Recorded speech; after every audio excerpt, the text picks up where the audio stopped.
சங்கீதம் 41. ராகத் தலைவனுக்கு ஒப்புவிக்க தாவீதின் சங்கீதம். சிறுமைப்பட்டவன் மேல் சிந்தையுள்ளவன் பாக்கியவான். தீங்கு நாளில் கர்த்தர் அவனை விடுவிப்பார்.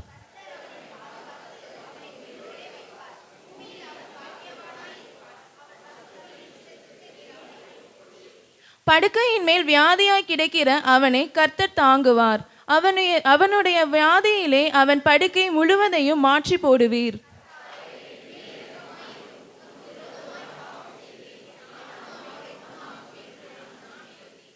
அவன் எப்பொழுது சாவான், அவன் பேர் எப்பொழுது அழியும் என்று என் சத்துருக்கள் எனக்கு விரோதமாய் சொல்லுகிறார்கள்.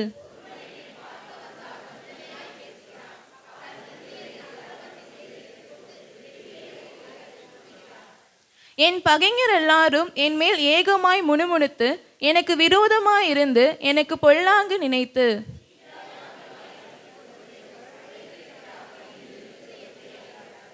என் பிராண சிநேகிதனும் நான் நம்பினவனும் என் அப்பம் புசித்தவனுமாகிய மனுஷனும் என் மேல் தன் குதிகாலை தூக்கினான்.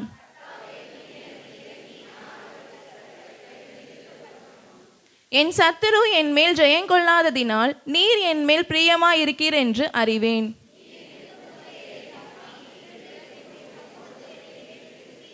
எல்லோரும் சேர்ந்து வாசிப்போம். இஸ்ரவேலின் தேவனாகிய கர்த்தர் அநாதியாய் என்றென்றைக்கும் உள்ள சதா காலங்களிலும் ஸ்தோத்திரிக்கப்படத்தக்கவர். ஆமேன், ஆமேன்.